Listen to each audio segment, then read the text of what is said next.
et d'information de l'Afrique vers le monde. Canap 54, Canap 54, Canap 54, Canap TV. Africa 54 est la première chaîne de télévision panafricaine, généraliste et d'information de l'Afrique vers le monde. Chaque pays africain devrait avoir un représentant œuvrant en son sein afin de permettre l'éclosion des talents, pouvant également jouer de pont avec nos pays respectifs. Bref, nous sommes panafricanistes au sens absolu du terme. Canal Africa 54, dans sa devise, la première chaîne généraliste, culturelle et d'information de l'Afrique vers le monde.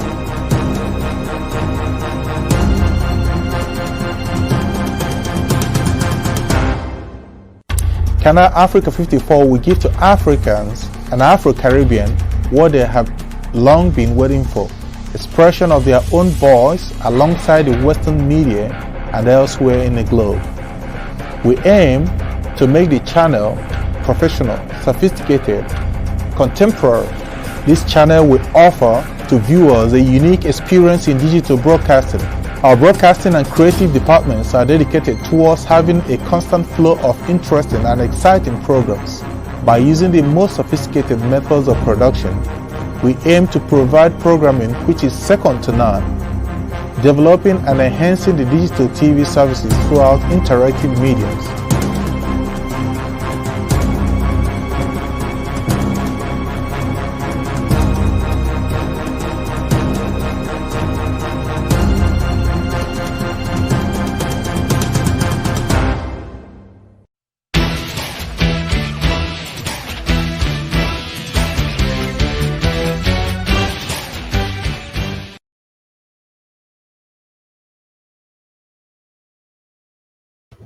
Bonsoir et bienvenue à notre rendez-vous quotidien, ce rendez-vous auquel nous sommes déjà habitués à discuter justement des sujets d'actualité.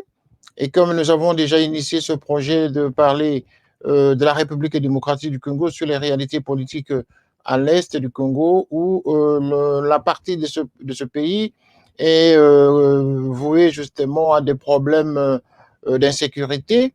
Il se passe qu'actuellement, dans le territoire de Béni, il y a de troubles actuellement, c'est-à-dire qu'il y a des assassinats, il y a de l'insécurité croissante dans cette partie de la République démocratique du Congo, et toute la communauté internationale, en tout cas, du moins la communauté internationale des Congolais, de la diaspora, et des Congolais d'ailleurs, ainsi que ceux sur place, ne cessent justement de déplorer ces atrocités.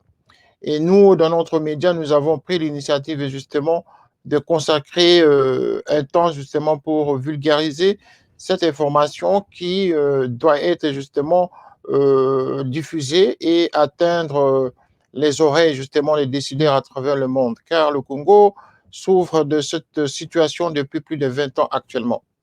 Voilà. Et donc, pour parler de ce sujet, nous avons d'ailleurs deux sujets ce soir. Nous allons d'abord parler de la situation de Béni, tel que le titre l'indique ce soir, les atrocités de Béni, le constat fait par une femme. C'est une femme justement qui va parler avec nous. Nous attendons qu'elle soit connectée pour discuter, échanger avec nous. C'est une femme qui nous appelle, qui discute avec nous à partir de Béni toujours, pour vous dire que depuis que nous avons commencé cette émission à parler de Béni, en tout cas toute la ville de Béni, tout le territoire de Béni est sensibilisé par ce programme. Et donc tous les jours, il y a des appels et il y a des propositions de passage à l'antenne pour faire des témoignages. Donc du coup, nous ne pouvons pas nous dérober et nous sommes obligés justement de consacrer l'antenne pour parler de Béni, car les populations de Béni déplorent le fait que les médias locaux en RDC n'en parlaient pas autant que nous le faisons maintenant, et surtout ne montrent pas les images de ces atrocités à Béni. Voilà. Et nous n'avons pas vraiment hésité à vouloir diffuser les informations autour de Béni. Mais déjà, avant de commencer cette émission, en attendant justement l'entrée de notre invité en duplex ce soir. Nous allons passer quand même à la deuxième partie de l'émission en entendant l'arrivée de notre invité, à parler de la sortie du gouvernement Kamalou Kondé, le gouvernement dont on a dit le gouvernement d'union sacrée. Voilà. La question de l'union sacrée ici pose, au regard de la composition même de ce gouvernement, je pense que vous avez tous vu cette composition de ce gouvernement d'union sacrée. Voilà.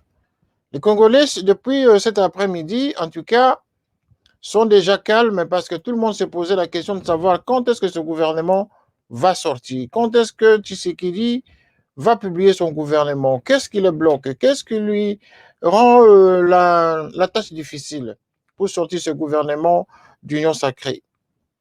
Mais est-ce que ce gouvernement répond aux besoins, aux attentes de la population?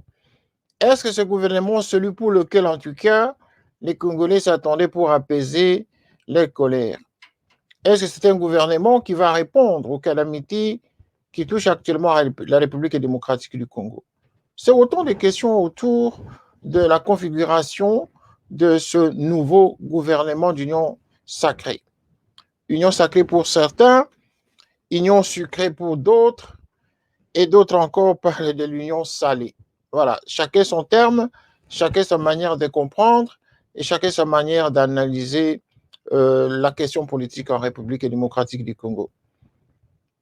Le gouvernement Sama Lukonde, nous savons tous que Sama Lukonde a été au poste déjà, il a été nommé, ça fait pratiquement maintenant, ça va faire 2 mois, qu'il est nommé Premier ministre par le chef de l'État congolais, et le gouvernement n'est sorti qu'aujourd'hui. Et pendant ce temps, les gens se posaient des questions sur les difficultés qui entouraient la non-tenue des promesses autour de la sortie de ce gouvernement.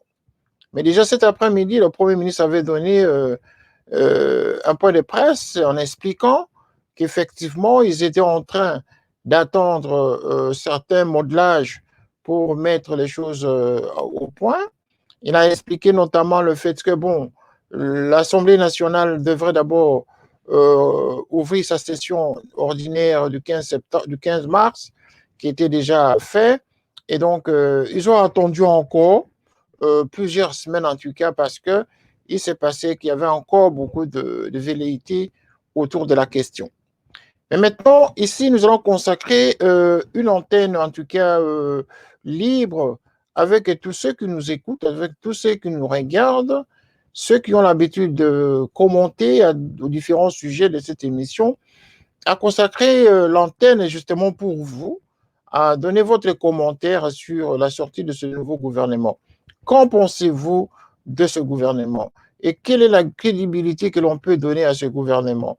Et aussi analyser les personnages, les personnalités qui entourent, qui composent ce gouvernement. Est-ce qu'ici encore, on va parler du tribalisme? Ici encore, va-t-on dire le président de la République a oublié d'autres tribus? Parce que généralement, ici, nous entendons les Congolais souvent parlent de la question liée au tribalisme, la question liée au partage selon les catégories tribales, la représentativité régionale, la représentativité tribale, tribalo-congolaise. Bon, tous ces termes-là ne concourent pas justement à apaiser les appétits gloutons de certaines personnes. Mais est-ce que ce gouvernement répond aux besoins? Est-ce que ce gouvernement répond aux attentes des Congolais? Voilà. Prenez besoin de vous citer les noms des ministres, car vous avez déjà toute la liste avec vous. Tout le monde est au parfum de cette liste et tout le monde est au parfum de tout ce qui s'est passé cet après-midi. Mais maintenant, nous voulons vous écouter à cette antenne libre avant de recevoir un autre invité qui doit à tout moment nous rejoindre justement pour parler des atrocités de Béni, le constat qui sera fait par une dame. Voilà, une dame de Béni qui a accepté de parler. C'est une jeune dame qui va justement à tout moment intervenir pour nous parler de ce qu'elle voit, de difficultés qu'il traverse à Béni les difficultés que toute la population est en train d'encourir. Et effectivement, ces difficultés ne concernent pas que Béni. Hein. C'est toute la région de l'Est, la province du Nord Kivu, en tout cas, subit de forfaits au quotidien. Pas plus tard que ce matin, il s'est passé encore des heurts entre les Nandais et qui ont été pourchassés. Enfin, il y avait eu, en tout cas, des bagarres dans la ville de Goma entre des tribus au niveau de Goma. Donc, il y a eu du sang qui a coulé, il y a eu des morts d'hommes également. Le gouvernement du Nord Kivu était obligé personnellement de descendre à cet endroit où il y avait eu des échauffourées. Donc, nous allons entendre en tout cas directement de la voix de la dame qui va nous parler ce qu'elle a vu, ce qui s'est passé réellement au niveau de la province du Nord Kivu. Voilà, pendant ce temps, si vous avez la question, si vous avez une réaction à faire sur cette question relative à la sortie de ce nouveau gouvernement, l'antenne est libre. Vous pouvez appeler à notre numéro de téléphone que vous connaissez et nous allons échanger avec tous ceux qui nous suivent, pour le moment. Voilà. Donc, vous avez la possibilité de nous appeler à Télé Saturne directement en notre studio. Et nous allons échanger, chacun donnera son point de vue par rapport à ce nouveau gouvernement.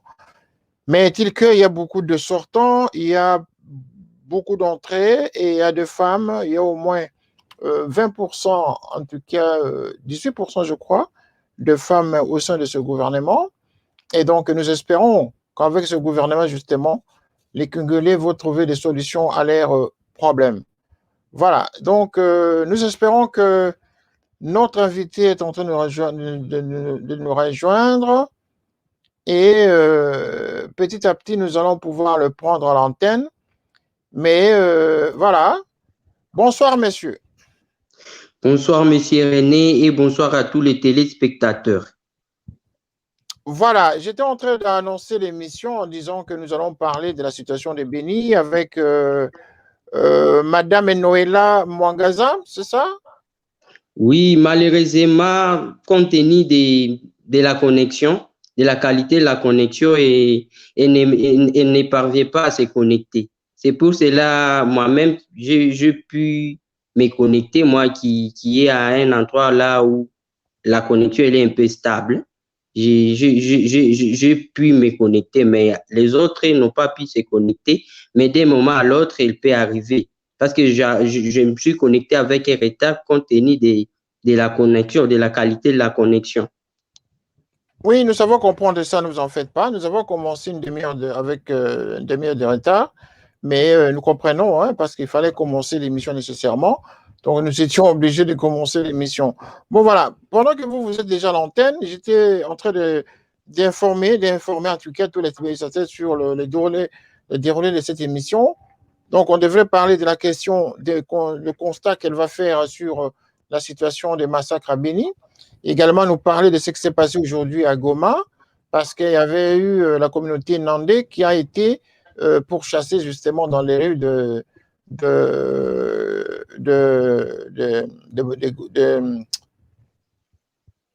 Nord Kivu, là-bas, non pas? Oui, oui. Oui, si. Voilà. Donc, cette situation, nous aimerions quand même entendre de votre voix, comme vous êtes déjà là, en entendant que la dame rentre à l'écran. Qu'est-ce qui s'est passé réellement à Goma ce matin? Bon, franchement, nous sommes tous surpris. Nous avons été surpris de l'apprendre parce que c'est avec amertume que nous l'annonçons tout haut. Parce qu'en principe, on savait que nous sommes en train de militer, nous sommes en train de nous battre pour une cause qui est noble. Parce nous sommes en train de nous battre pour les départs de la MONUSCO qui a failli à sa mission. Maintenant, on ne sait pas. Lorsque nous sommes en train de nous battre pour les départs de la MONUSCO, mais on se rend compte que ce départ se transforme maintenant en une guerre civile entre les deux communautés. Il s'agit des deux communautés. Il y a la communauté Nandé qui se bat avec la communauté Kumu, parce que c'est une communauté qui est de Goma, mais dont on ne sait même pas son origine réellement, si c'est une communauté de la RDC, mais on a encore des doutes, il faut beaucoup se renseigner d'où ces gens sont venus. Parce que selon eux, ils accusent les Nandes qu'ils ont perdu des délais parce que des délais sont morts lorsque les Nandes manifestaient. Ils contestaient des tueries qui se passaient ici chez nous. Ils contestaient des tueries qui se passent ici chez nous. Maintenant, ils sont morts. Malheureusement, pas morts. Ce ne sont pas les Nandes qui les ont abattus, mais ils sont morts quand même. Mais selon eux, ils donnent comme justification que c'est des compatriotes, c'est des jeunes-là de leur tribu, sont morts pour une cause qui ne connaît même pas, parce qu'ils disent que ça ne les concerne pas. Ce qui se passe ici, c'est vraiment, ça concerne uniquement que les Nandes, ça ne concerne pas leur tribu. C'est ce qui est vraiment déplorable, parce qu'on savait que normalement, toutes les tribus de la RDC devaient se mettre ensemble. C'est le moment plus que jamais où nous devons nous unir, mais nous sommes tous surpris et déçus de voir ça, parce que nous-mêmes, on s'est dit, est-ce que derrière ça, il n'y a pas quelque chose de louche? Comment une guerre qui réclamait le départ de la MONUSCO, mais vient de prendre une autre ampleur? Ça se transforme maintenant à une guerre civile. Nous-mêmes, on s'est dit que derrière tout ça, il faut voir, il faut beaucoup analyser. C'est sûr et certain, il y a quelque chose de louche.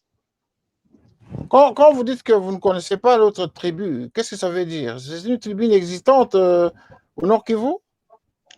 Bon, vous connaissez que depuis bien longtemps, vous ne cessez jamais de le dire que nous sommes déjà infiltrés. Nous, on pense que c'est une tribu étrangère qui a pris une place à Goma, qui s'est installée à Goma, parce qu'on ne connaît même pas ses origines. Ses origines sont encore douteuses. Il faut seulement bien étudier, il faut seulement bien analyser, mais avec l'État nous le dira. Parce qu'on ne comprend pas, parce que tout Congolais, nous-mêmes on s'est dit, tout Congolais devrait avoir compassion de ce qui se passe à Beni, parce que ce sont les autres Congolais qui meurent, mais on ne comprend pas. Lorsque les Nandes revendiquent, malheureusement, deux délais tombent dans cette manifestation, deux délais tombent dans cette revendication, et maintenant ils disent que ça ne les concernait pas. Donc tout ce qui se passe ici, ça ne les concernait pas. C'est ce qui a causé toutes ces dégénérations, c'est ce qui a causé tous ces malheurs qui s'est produit aujourd'hui à Goma. Les Nandais, ce sont des Congolais. Mais l'autre tribu, vous avez dit, ça s'appelait comment? Comment ils s'identifient? Il s'appelle comment? Pardon? Quel est le nom de la tribu en question? Ils s'appellent comment ces gens? Ils s'appellent Kumu. Kumu. C'est une tribu Kumu. Oui, Kumu. Oui. Et oui, le tribu Kumu, ça n'a jamais existé au Nord Kivu donc? Bon, c'est une tribu qui existe, mais qui a des origines, parce qu'on ne connaît pas vraiment leur terre natale. On ne sait pas. On est en train de se demander, on est en train d'analyser s'ils sont venus d'où. Mais d'après certaines sources, peut-être c'est une tribu qui est venue du Rwanda. Peut-être il y a des sources qui disent cela. Il faut seulement analyser, mais il faut seulement analyser si c'est vrai ou c'est comment. Mais on a encore dans les villages environnants, il doit y avoir un village, il doit y avoir des chefs coutumiers, des chefs terriens qui doivent connaître quand même les populations qui vivent dans leur environnement. Il doit y avoir un village quelque part. Normalement, c'est ce qui devrait se faire. Mais ici, chez nous, c'est un peu compliqué. Imaginez même l'histoire là de Minembwe. Imaginez. Minembwe, normalement, ça ne devrait pas donner beaucoup de bruit. Parce qu'on devait savoir que ce sont les originaires de la RDC. Mais c'est un tribu qui a pris une place au Congo, mais qui n'est pas originaire de la RDC. C'est ce qui a causé beaucoup de problèmes. Comprenez. C'est ça le paradoxe de notre pays. Voilà, c'est ça le paradoxe de notre pays. Nous avons l'impression que madame ou mademoiselle Noëlla, c'est ça? Noëlla Mwangenza? Oui. C'est madame ou mademoiselle Noëlla Mwangenza, c'est ça? C'est madame. Et malheureusement, elle n'est pas encore entrée dans les studios. Oui, bien sûr. Moi, je peux la voir déjà. Elle est presque dans le studio. On va la faire entrer dans le studio. Je suis en train juste de Ok, la présenter aux téléspectateurs. Que bon, voilà, ok. nous allons recevoir Madame Noëlla Mwangaza. Elle est licenciée en sciences de l'information et de la communication, spécialisation dans la communication des organisations. Voilà, c'est elle qui était justement prévue à notre conducteur pour nous parler, pour nous faire son constat sur la situation à Béni et pourquoi pas dans tout le reste du Nord Kivu, car c'est la voix d'une femme en tout cas qui va nous donner son analyse, son constat. À plus forte raison, c'est quelqu'un qui est de la famille de la communication, voilà, et de l'information. Donc, je pense bien qu'elle n'est pas loin d'être une femme journaliste qui exerce le même métier que le nôtre. Voilà. Bonjour, mademoiselle ou madame. Bonjour. Bonjour, monsieur. Voilà, nous vous écoutons. Hein. Essayez de nous donner, de vous présenter auprès de nos téléspectateurs qui nous suivent à cet instant. Oui, je m'appelle Noé Mraz. Je suis membre d'une association nommée Beni for Peace. Je suis aussi licenciée en communication des organisations. C'est un peu ça. Voilà. Nous sommes à l'antenne, madame. Vous savez, nous sommes à la télévision. Hein, il va falloir que vous arriviez à sortir un peu la voix parce que les gens doivent vous écouter. Quand vous vous exprimez, ce serait mieux que vous parliez un peu plus en élevant un peu la voix. Voilà. Si vous pouvez nous dire, madame, parce que dans le sujet de notre émission ce soir, c'est votre constat sur les atrocités de Béni et pourquoi pas des Goma, parce qu'il s'est passé des événements malheureux aujourd'hui à Goma. Mais commençons d'abord par Béni, parce que vous êtes à Béni. Quelles sont vraiment aujourd'hui à Béni les attentes des femmes, la femme que vous êtes? Qu'est-ce que vous entendez pour résoudre cette question de crime au niveau des gammes où nous savons que c'est la femme qui est la première victime, la femme et les enfants. Évidemment, les hommes aussi sont concernés. Mais parce que vous êtes une femme, essayez de nous expliquer exactement qu'est-ce qui se passe et quelles sont vos attentes en tant que femme. En fait,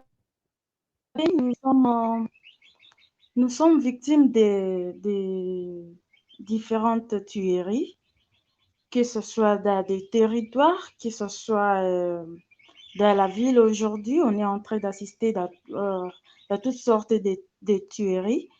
Et cela nous ronge, nous, étant que femmes, parce que nous, femmes, nous sommes victimes de plusieurs choses, notamment des violences forcées, des tueries. La femme est vraiment victime, mais aussi les enfants. Il y a aussi des enfants qui sont restés orphelins, qui manquent où aller, il manque quoi se vêtir, il manque quoi manger.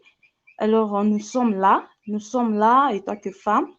Nous demandons au gouvernement et surtout au président de la République de pouvoir songer à nous, ici à Béni, surtout en ce qui concerne la sécurité. C'est quelque chose qui est priorisé dans notre contrée. Et les autres, comme le développement, les autres là, viendront peu après. Nous avons besoin de la sécurité, vraiment en Syrie. Et c'est quelque chose que nous demandons du président de la République. Oui, ça c'est vraiment globalement les requêtes, hein, les requêtes qui sont normales. Mais maintenant, nous savons très bien que vous êtes vraiment touché dans votre chair. Nous savons très bien que la femme congolaise de Béni et d'ailleurs au nord Kivu, ainsi qu'au sud Kivu, est victime de cette situation malheureuse depuis plus de 20 ans. Lorsque vous regardez autour de vous, toutes les femmes qui n'ont pas la chance de s'exprimer comme vous, qu'est-ce que vous dites? En fait, je peux dire que ces femmes qui n'ont pas la chance, certaines sont un peu dans des contrées un peu distantes, je peux dire des contrées un peu reculées, n'ont pas cette chance et n'ont pas cette capacité de réclamer leurs droits. Dans ce sens qu'une fois la sécurité revenue dans notre contrée, tout ira bien et je pense que ça sera l'opportunité pour ces femmes-là aussi de réclamer leurs droits. Alors, comment vous organisez pour faire circuler l'information par rapport à tous ces événements malheureux? Comment vous faites? Est-ce qu'il y a possibilité? Est-ce que vous arrivez à sortir les informations que vous avez, les situations que vous traversez vers l'extérieur du territoire? Et par quels moyens vous le faites généralement? En fait, en ce qui concerne le moyen, nous, nous faisons circuler les informations au travers les médias, car c'est le seul moyen qui nous permet de bien passer les informations. C'est un peu ça.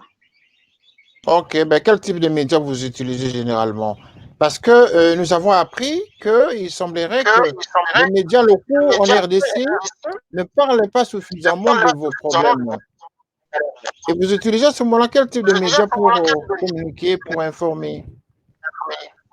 Nous utilisons par exemple les réseaux sociaux et aussi une radio locale. Je pense que c'est ce que nous utilisons comme moyen qui permettent la population de différentes informations. Et quels sont les retours que vous avez lorsque vous utilisez ces moyens d'information? Quels sont des retours? Est-ce qu'il y a des gens, il y a des mobilisations pour communiquer, vous informer les gens par ces canaux? Je peux dire que, bon, en fait, j'ai comme l'impression que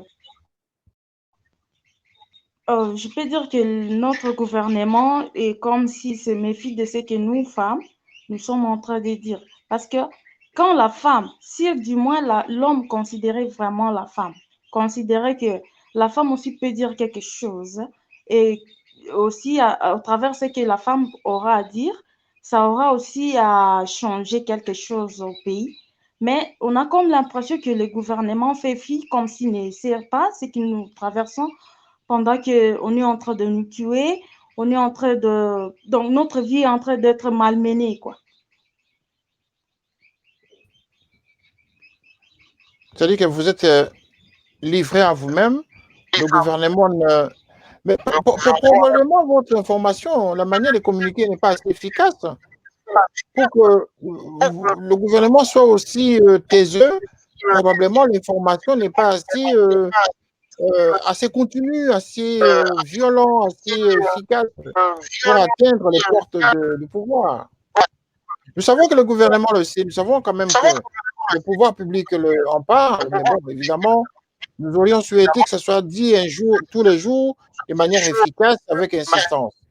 Bon, maintenant, c'est de votre côté. Nous avons voulu vraiment savoir qu'est-ce qui se passe de votre côté, en quoi vous êtes limité justement pour communiquer de plus en plus, afin que le gouvernement, évidemment, soit beaucoup plus attentif à vos problèmes. En fait, nos cris de chaque jour, c'est que la paix revient. Aujourd'hui, nous sommes donnés audace de parler de la paix, de la sécurité dans notre contrée. C'est depuis bien avant, même pendant notre mois de maman, nous l'avions toujours fait. On a toujours eu des plaidoyers qu'on a toujours eu à faire, mais jusqu'ici, rien comme changement. Il n'y a même pas une réaction de la part du gouvernement. C'est comme ça que nous sommes en train de voir comme si eux ne se... Donc, ils se méfient de ce que nous sommes aujourd'hui à Beni. Ils se méfient de ce que nous traversons. Parce que si, du moins, notre situation les avait touchés, il y aurait déjà une réaction. Mais jusque-là, pas de réaction. Alors, maintenant, parlons un peu de la question des enfants, des orphelins ou des femmes veuves. Comment se fait l'encadrement? Je sais que vous n'êtes pas dans le secteur, mais au moins vous êtes une femme. Vous voyez ce qui se passe autour de vous. Toutes ces femmes veuves, tous ces enfants orphelins, lorsque vous regardez à distance ou de près, comment constatez-vous l'encadrement de tous ces enfants, de toutes ces personnes, les femmes et En les fait, femmes veuves et les orphelins?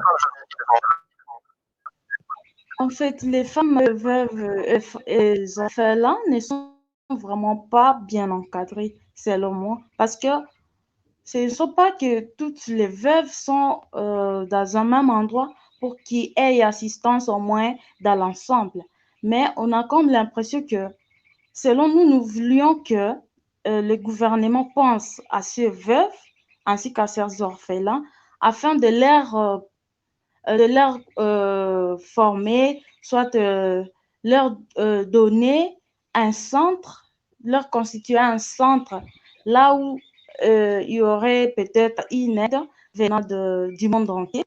Ça serait mieux que le monde entier vienne sachant que c'est vrai quelque part et ces orphelins, on n'a pas besoin que si par exemple il y a une organisation qui a un petit rien pour amener aux veuves, il ne faut pas que cette organisation se demande par où passer pour trouver ces veuves, mais plutôt il faut qu'il y ait un endroit précis où on peut trouver ces veuves. C'est pourquoi nous demandons au gouvernement de pouvoir penser à ça, à ce que nous avons comme idée de bien construire un centre pour le veuve ainsi que pour ses orphelins.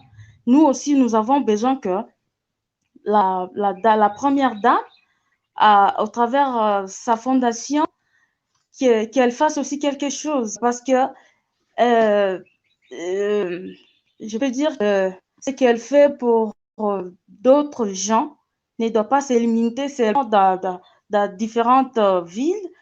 Et elle doit aussi penser à la ville de Beni parce que les femmes sont partout dans le monde. Hein. C'est un peu ça. Mais bien sûr, la jeune féminine est partout dans le monde. C'est la femme qui est la base même de la création de la famille. Donc, point n'est besoin d'ailleurs de le souligner. Quand vous en parlez ainsi, la réponse est automatique, effectivement.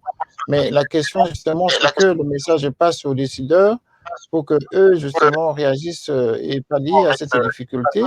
Et donc, vous voulez nous dire ici, madame, qu'il n'y a pas d'orphelinat, il n'y a pas de maison d'orphelins au niveau de Béni. Et ces enfants sont laissés à eux-mêmes dans des familles ou bien dans des hôpitaux ou dans des centres, c'est pas moi, privés organisés par des familles de groupement de gens. Comment ça se passe? Je peux dire qu'il y a des orphelins, mais qui sont soutenus par des individus.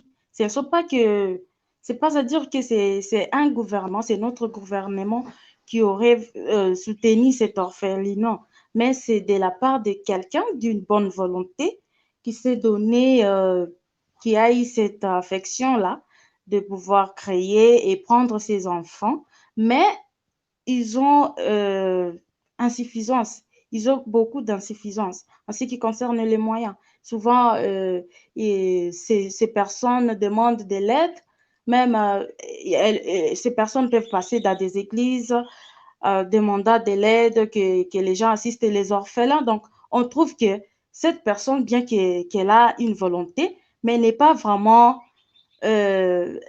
vraiment les moyens suffisants. C'est un peu ça. Donc, les gouvernements doivent faire son possible le mieux de pouvoir penser à ces orphelins aussi, à ces veuves qui sont en train de déambuler ça et là, euh, qui manquent où aller et qui manquent quoi manger.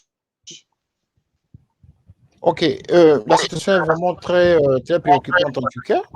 Mais lorsque vous regardez tout ça, tout le conflit à l'Est, avec votre regard de femme, comment pensez-vous qu'on pourrait éradiquer justement cette situation d'insécurité à l'Est du Congo? De quelle manière pensez-vous qu'on peut arriver à éradiquer ces crimes qui sont perpétrés tous les jours à Béni et ailleurs?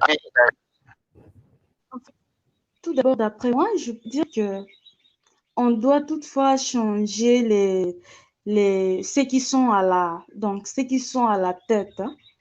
ceux qui sont comme la tête de l'armée, on doit les changer parce que on a comme l'impression que c'est à travers ces gens que nous sommes en train de vivre une vie un peu peureuse.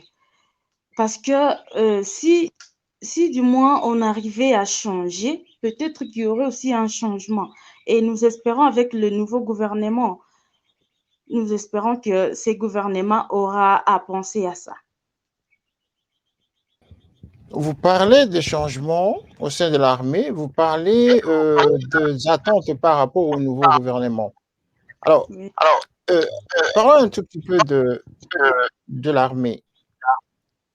C'est plutôt, nous avons entendu ici de témoignages dans ce sens, selon lesquels les massacreurs, généralement, ce sont des éléments de FARDC. Vous qui êtes une femme intellectuelle, lorsque vous analysez la situation fraîchement, est-ce que vous pensez vraiment que les éléments de FARDC peuvent commettre un forfait à l'égard de leurs compatriotes, eux qui sont censés protéger la vie des civils? Ou alors, ce sont les éléments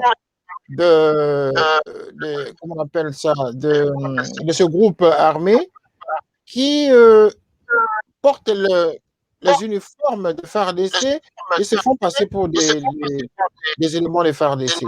Vous ne pensez pas que quelque part il y a un piège?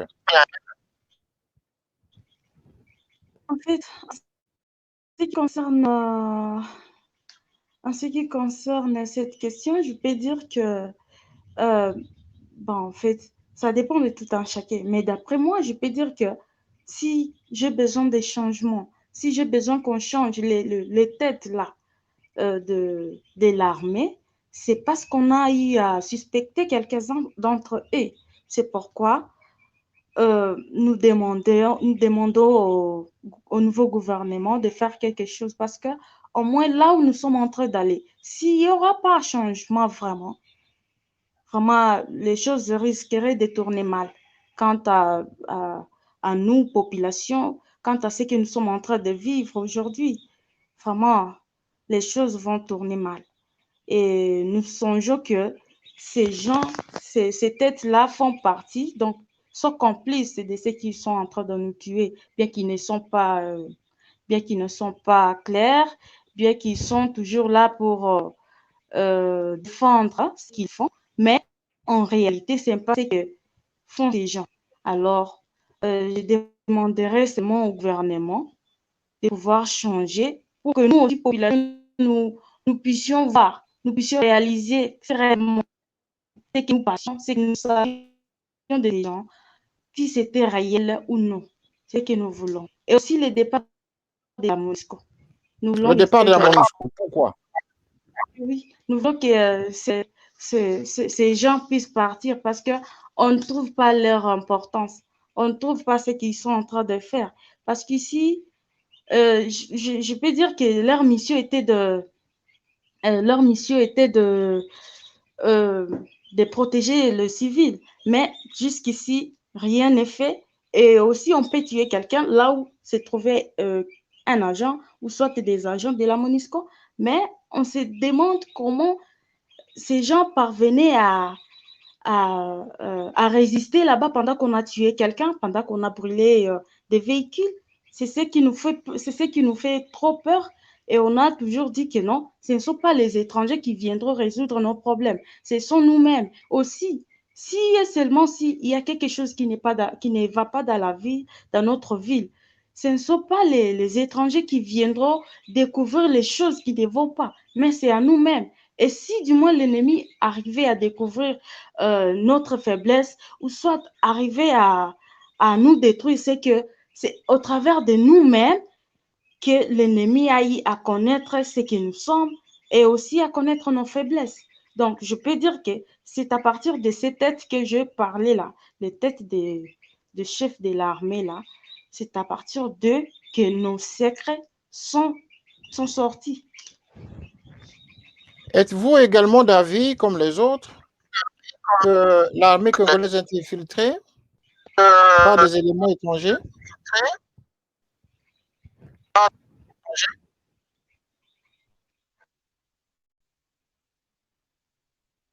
pouvez, je n'ai pas bien entendu.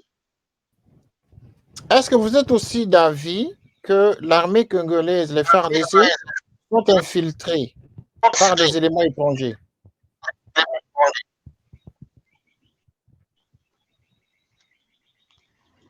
Oh, il y a un problème de connexion, j'ai comme l'impression, hein. Je dis ceci, est-ce que vous êtes aussi d'avis que l'armée congolaise a été infiltrée? Je pense bien. L'infiltration de l'armée.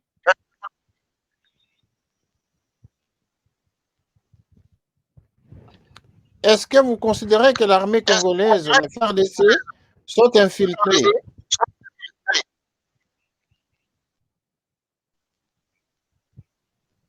En fait, je Oh peux là dire là. Oui? certains de ces gens, donc certains de ces soldats-là, sont infiltrés dans ces trucs. Parce que vis-à-vis à ce que nous sommes en train de vivre, aujourd'hui, ça fait 8 jours depuis que depuis qu'il n'y a pas d'activité dans notre ville. Nous sommes là, mais bon, ce n'est pas de notre volonté. C'est suite à ce que nous sommes en train de vivre. Aujourd'hui, on tisse ici, demain, on tisse là-bas, et voilà. On se demande jusqu'où nous irons avec ça.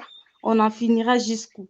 Et voir même ces mêmes soldats qui se disent protecteurs de nous civils, se donnent l'audace de nous tirer. Alors, on peut demander, quand on se demande quand on est vraiment, quand on est monté comme ça, voir nos frères et sœurs, nos mamans tuées, décapitées par la machette, comment encore ces gens peuvent se détourner de nous? C'est comme ça que non, nous nous sommes dit qu'ils peuvent aussi faire partie de ces gens. Alors, aujourd'hui, il s'est passé des événements malheureux à Goma.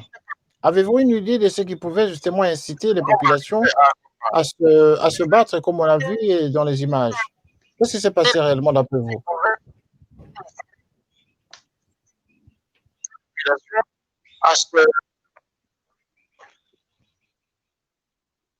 En fait, en ville de Goma, il y a eu beaucoup d'incidents, notamment de morts, plusieurs morts enregistrés, plusieurs blessés. Aussi, il y a eu des maisons qui ont été incendiées. Cela se fait suite à, aux morts de 2 motards. Il y a eu 2 motards qui se sont fait tuer pendant que la population aussi était en colère suite à ce que nous sommes en train de traverser dans le Grand Nord. Et c'est comme ça que ces jeunes, il y a eu un jeune qui était mort pendant ces moments. C'était aux environs de 18 heures. C'était hier aux environs de 18 heures. Et aussi, cette mort a poussé à 2 tribus de se conquérir. Donc, il y a eu la tribu de Koumé et aussi la tribu de Nandé. Et voilà, aujourd'hui, là, il y a eu échange entre ces 2 personnes, donc ces 2 tribus. Ces 2 tribus ne s'attendent pas. Mais on est en train de se demander, nous, on était en train de réclamer la paix, on était en train de réclamer la sécurité. Et voilà, nous voulions aussi que la population puisse partir. Mais du coup, à Goma, il n'y a que 2 tribus. Donc, on se rend compte que maintenant, ce n'est pas la guerre, ce n'est pas une réclamation de la paix de notre part, mais ça devient encore quelque chose. Donc, ça devient comme une guerre ethnique. Donc, on dirait que ces gens avaient des malentendus bien avant et se cherchaient. Donc, l'une cherchait l'autre. De quel côté j'aurais à parler ou soit à échanger avec l'autre pour que l'on commence notre dispute. C'est comme ça que voilà, la ville d'aujourd'hui à Goma vraiment a été tout autre. Alors, essayons un peu d'analyser, de parler un peu de la responsabilité des autorités locales. Comment les autorités locales se comportent? Bon, vis-à-vis de... Je n'ai pas entendu vis-à-vis de quoi, comment l'autorité se comporte. Oui, les autorités provinciales, comment elles se comportent face à ce genre de problème? Est-ce qu'ils prennent leurs responsabilités? En fait, pas tout à fait, parce que quand vous écoutez qu'on est en train de brûler des maisons, et puis en voyant des vidéos, on constate que les autorités, donc, ils sont là juste pour observer et il ne faut rien. C'est ce qui nous fait vraiment, c'est ce qui nous dérange et on se demande comment et pourquoi ils font ça. Comme s'ils sont aussi complices, comme s'ils savent quelque chose de ce qui se passe. C'est un peu ça. C'est-à-dire que les autorités sont passives, n'agissent pas, mais il y a quand même l'autorité judiciaire, il y a la police, il y a qui peuvent agir et arrêter les gens et les punir par la loi. Comment est-ce que même l'autorité judiciaire n'agit pas? Comment expliquer?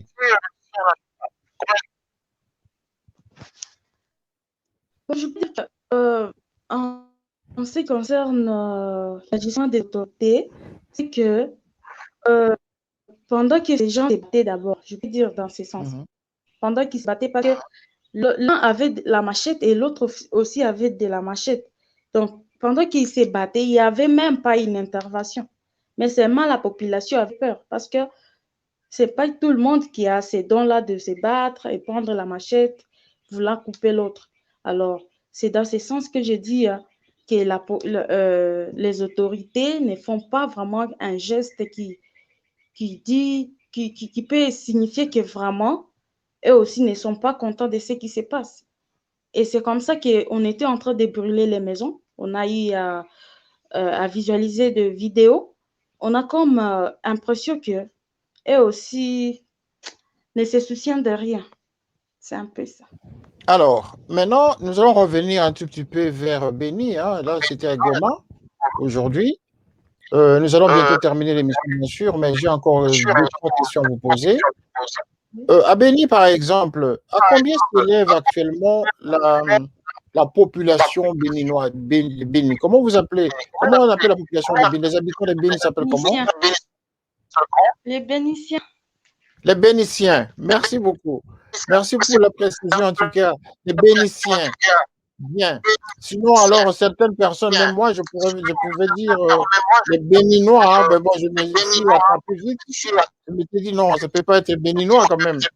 Bon, si on regarde les Bénis, hein, donc les Bénitiens. OK. À combien s'élève la population de Béni, s'il vous plaît? S'élever, je n'ai pas compris. La population, la démographie, la population à Béni, c'est combien de gens habitent Béni? Oh mon Dieu. Je ne sais pas si je peux vraiment tâtonner à cette question, mais j'allais quand même jeter un coup d'œil quelque part parce que moi, mais approximativement, c'est une grande ville, c'est un grand territoire, c'est comment? Expliquez-nous, donnez-nous la géographie de Béni, les territoires, les localités, et tout ça, pour que les téléspectateurs qui vous suivent, en tout cas, aient une idée générale de ce dont on parle depuis plus d'une semaine maintenant. Béni, c'est comment elle est représentée? Béni, c'est une ville cosmopolite, donc constituée de plusieurs tribus et là, différents territoires. La ville de Béni, c'est une ville aussi proche d'une autre qui est commerciale, la ville de Butembo. Et aussi, la ville de Béni est constituée de différentes localités. En ce qui concerne, donc, pour plus d'informations, je pense à la prochaine émission, j'aurai à bien identifier la ville de Béni. Et voilà, mais c'est très bien parce que vous avez déjà parlé de Butembo et il y a aussi des villes telles que Rutshuru aussi au Nord Kivu, n'est-ce pas? Hein? plus. Et évidemment, actuellement, c'est plutôt à Béni qu'il y a plus de problèmes qu'à Butembo ou à Rutshuru ou ailleurs.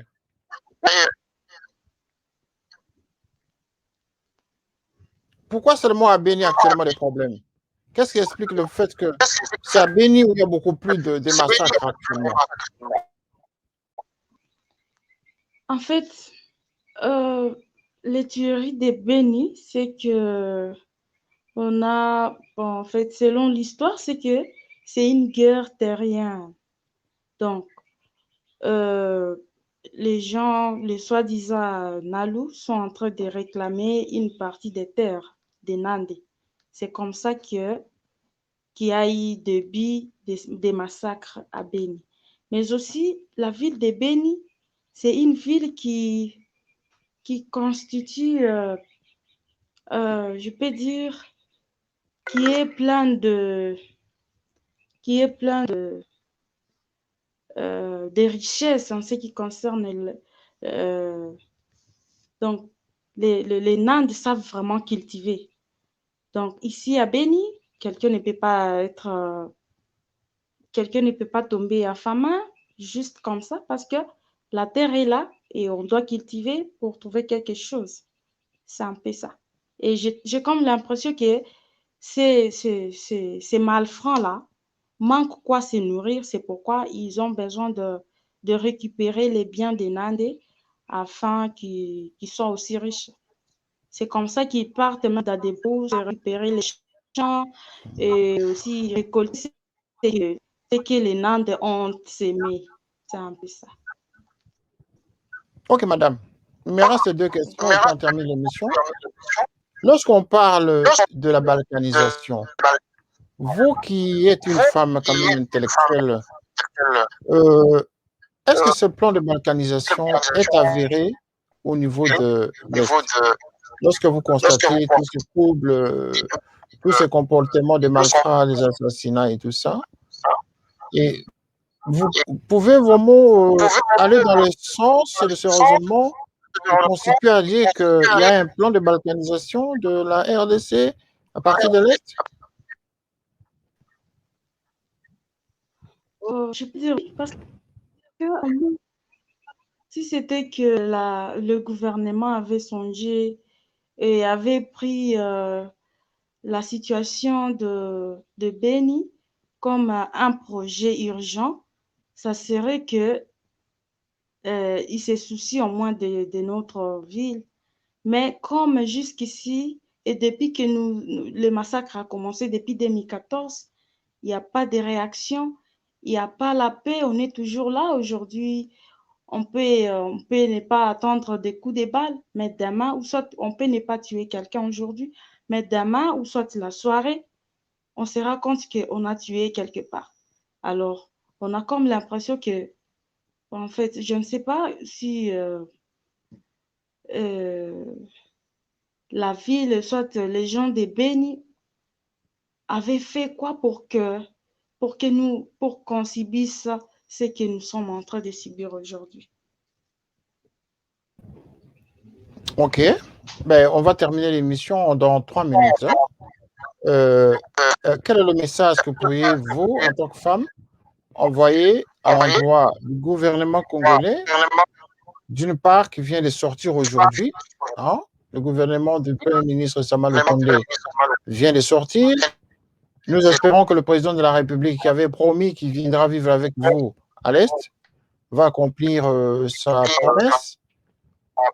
Maintenant, quel est votre message au gouvernement d'abord et à l'opinion internationale ensuite, évidemment, y compris la diaspora congolaise installée à l'étranger? Je vais commencer par dire quelque chose au président d'abord, parce que lui a dit d'abord le peuple d'abord.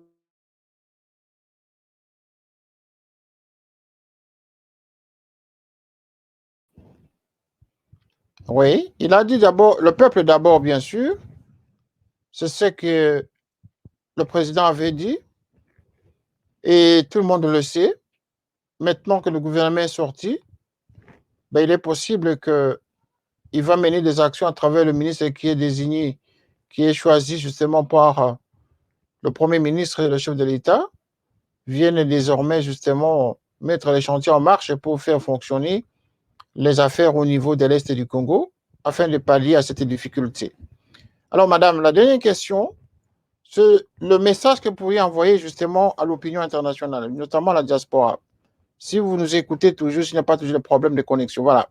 Nous avons malheureusement, nous sommes déjà d'ailleurs à la fin de l'émission, malheureusement, pour cette dernière question, madame n'a pas pu répondre, mais bon, nous avons déjà compris dès au début de l'émission, elle avait formulé le vœu de pouvoir aider, enfin, de pouvoir demander au gouvernement congolais d'agir et sortir le Béni donc, de ces problèmes actuels.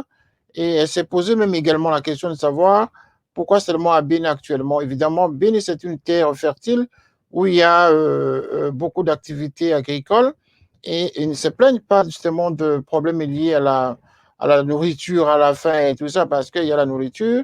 Mais les plus grandes préoccupations actuellement, c'est la paix, la sécurité. Il n'y a que ce point justement qui dérange le peuple de Béni. Voilà, nous espérons que Madame Noéla Mwangaza, qui est sortie de l'antenne pour des raisons techniques, nous avons fait quand même une belle émission avec elle pendant 40 minutes. C'était en tout cas très enrichissante par rapport à son témoignage. Et donc, pour conclure, justement, pour terminer l'émission, je vais prendre notre ami qui vient de nous rejoindre. Bonsoir, et nous allons terminer l'émission avec vous. Quel est votre dernier mot par rapport à tout ce que vous avez entendu ce soir? Et vous allons nous parler également de la sortie de ce gouvernement en peu de mots, parce que nous sommes déjà à la fin de l'émission. L'essentiel a été dit avec Madame Noéla Mwangaza. Votre dernier mot par rapport au gouvernement et dernier mot par rapport à la situation actuelle à Goma. Ok. Par rapport au gouvernement congolais qui vient juste de sortir, nous disons d'abord merci beaucoup à ces vaillants ministres parce que nous avons espoir en eux, qu'ils sachent que vraiment ils sont nos seuls espoirs parce que nous savons que pour un gouvernement responsable, la priorité des priorités serait la quête de la paix. Il devrait rétablir la paix chez nous parce que c'est là où il y a plus de priorités. C'est une priorité des priorités. Pas seulement à Beni, mais à Goma aussi. Ils doivent tourner les regards parce que ce qui se passe à Goma, comme je le disais, parce que c'est quelque chose qui est horrible. Parce que si on ne fait pas attention, c'est une guerre civile qui s'annonce déjà. Donc, ils doivent tout faire pour arrêter cette hémorragie. Ils doivent tourner les regards. Ils doivent tout faire pour travailler pour la paix. Ils songeront à construire des routes, à construire des écoles, à construire des hôpitaux après, qui règne d'abord la paix dans la région du Nord Kivu, donc à l'est de la RDC, que l'est de la RDC soit vivable comme avant, que l'est de la RDC retrouve ses qualités. Bon, par rapport à ce qui vient de se passer à Goma, c'est très triste parce que même s'il y a encore des doutes sur l'origine de notre tribu là, mais imaginez si on apprend demain ou après-demain que toutes les tribus sont des tribus de la RDC, mais ça donne honte à notre pays. Parce qu'en principe, lorsque nous pouvons pleurer, on devait pleurer ensemble. Lorsqu'on a massacré quelqu'un d'autre et Louba, normalement, un an devait pleurer avec lui. Mais et ça donne honte si on apprenait demain ou après-demain que cette tribu appartient aux tribus de la RDC, aux plus de 450 tribus qui existent chez nous. Parce que vraiment, c'est déplorable. Et nous disons seulement aux jeunes de Goma de faire mieux, de tout faire pour arrêter ça. Parce qu'ils sont à mesure, ils ont un rôle très capital à jouer dans tout ça. Que ces trucs puissent cesser chez eux, que nous ne puissions pas vivre ce que les Rwandais a connu. Parce que même si nous n'étions pas encore nés, mais l'histoire nous le dit qu'il y a eu génocide. Nous voyons des films, nous voyons tout ça. C'est quelque chose que tout le monde, tout un pays, chaque territoire ne peut pas vouloir revivre cette histoire malheureuse. C'est pour cela que nous demandons à la conscience de tous les jeunes de Goma, au patriotisme à ces jeunes-là, aux jeunes Nandais. Heureusement, ils sont originaires de la RDC, ils sont connus très bien. Qu'il y ait ce sens-là de l'amour. Ils ne sont pas un peuple violent. C'est ce qu'ils doivent mettre dans leur tête. Donc, c'est un des bien joués. Le gouvernement va venir, bien sûr, mais nous devons quand même, des changements de nos mentalités, nous devons changer. Donc, c'est d'abord nous, les changements, et puis le gouvernement va nous appuyer. C'est en fait ça. Alors, au sortir de ce nouveau gouvernement, je pense que vous êtes rassurés cette fois-ci qu'il peut y avoir un changement. Avez-vous fait confiance à la liste de ce gouvernement? Bon, c'est parce que si on jugeait aujourd'hui, si on disait que ces gens ne doivent pas travailler pour l'intérêt de la nation, ça serait encore trop tôt parce qu'on ne les connaît pas jusqu'à présent. Mais nous avons quand même espoir parce que nous avons espoir à notre gouvernement. Ce sont nos frères qui sont élus ministres, qui sont nommés ministres aujourd'hui. Nous avons espoir, nous connaissons qu'ils peuvent faire mieux que le gouvernement passé. Donc, il y a quand même l'espoir. L'espoir est encore là. Bah, l'espoir est encore là.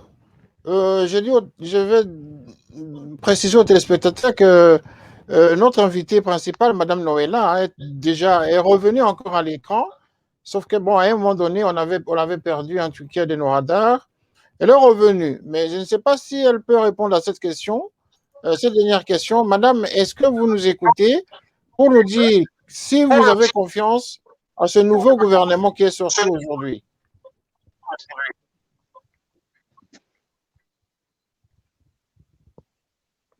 Madame Noëlla, c'est à vous la question. Est-ce que vous avez confiance en ce nouveau gouvernement qui est sorti aujourd'hui, qui pourrait probablement répondre aux besoins des Bénitiens? Avec l'énergie, nous pensons que ce nouveau gouvernement aura amené un changement dans notre ville et surtout ce qui que nous traversons à Béni, cette situation qui génère plusieurs fois dans cette contrée. Nous savons que à travers le nouveau gouvernement, il y aurait un changement et les choses vont bien se passer. Et nous espérons à une paix durable, à une sécurité intense et aussi aux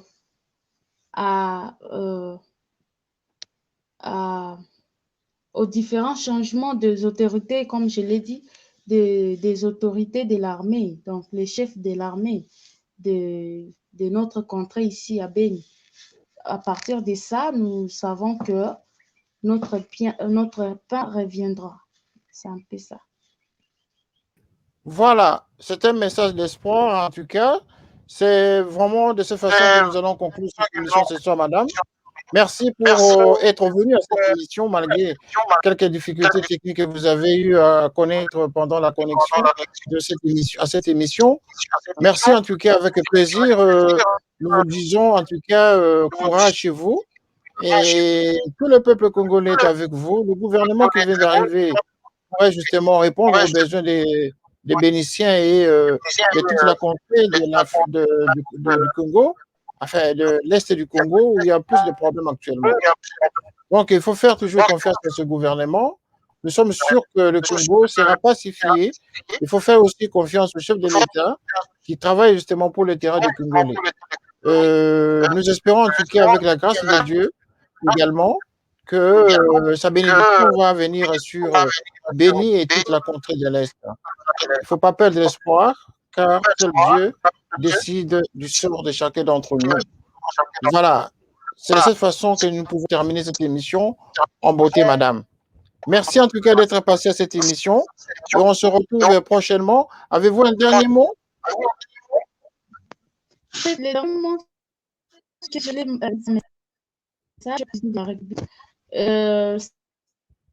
Consulter des réseaux sociaux comment nous sommes en train de traverser notre vie ici à Béni, nous voyons que tu penses à nous. Et aussi, à partir de ce qu'il a dit, le peuple d'abord. Donc, on suppose qu'il doit d'abord c'est le peuple petit. Et après quoi, il aura à réagir. C'est pourquoi nous, à partir de ce que nous sommes en train de dire maintenant là, nous voulons qu'il fasse quelque chose. Donc, qu'on ait une réaction, n'est-ce pas? Parce que jusqu'ici, on est comme s'il nous a tourné le dos. Alors, nous essayerions de lui dire de penser à nous et aussi au gouvernement de songer à nous, les Haïtiens, qu'il fasse en sorte que la situation de Béni soit un projet urgent de la part. C'est un peu ça. Parce que Béni, Merci, madame. Si c'est dans toute l'étendue de la RDC, je pense que ça aura à compliquer les choses. Il n'y aura pas un Congo à Béni. Merci beaucoup. Merci. Merci en tout cas pour ce dernier mot.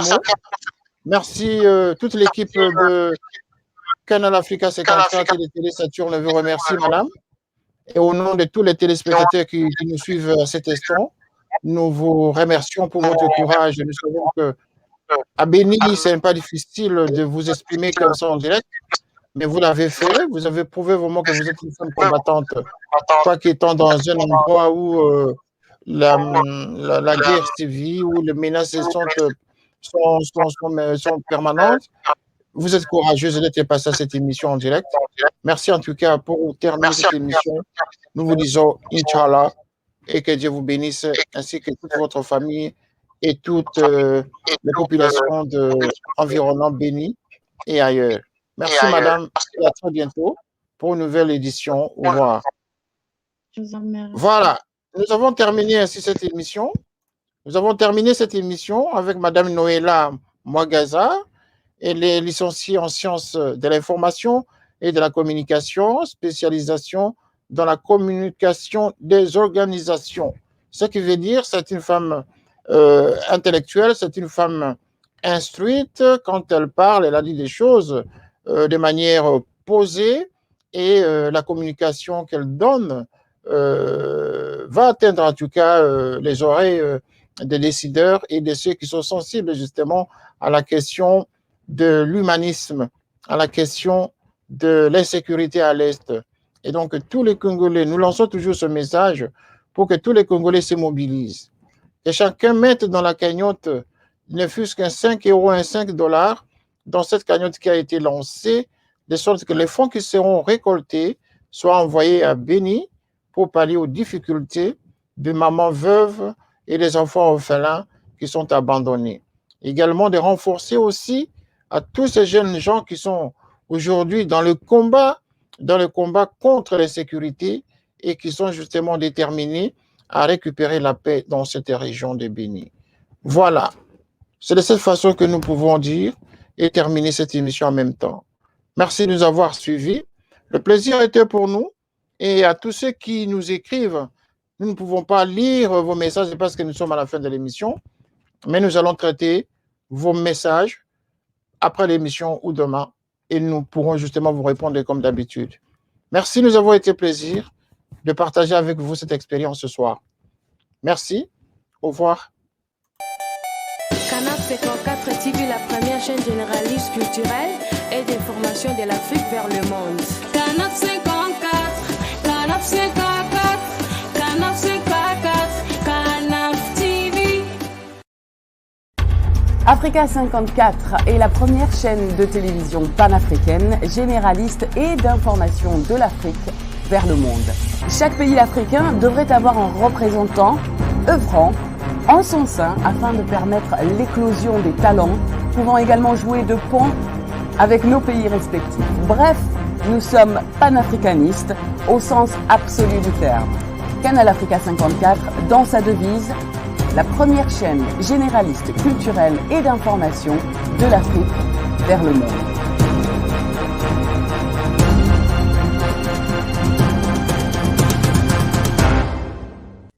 Canal Africa 54 will give to Africans and Afro-Caribbean what they have long been waiting for, expression of their own voice alongside the Western media and elsewhere in the globe. We aim to make the channel professional, sophisticated, contemporary. This channel will offer to viewers a unique experience in digital broadcasting. Our broadcasting and creative departments are dedicated towards having a constant flow of interesting and exciting programs. By using the most sophisticated methods of production, we aim to provide programming which is second to none, developing and enhancing the digital TV services throughout interactive mediums.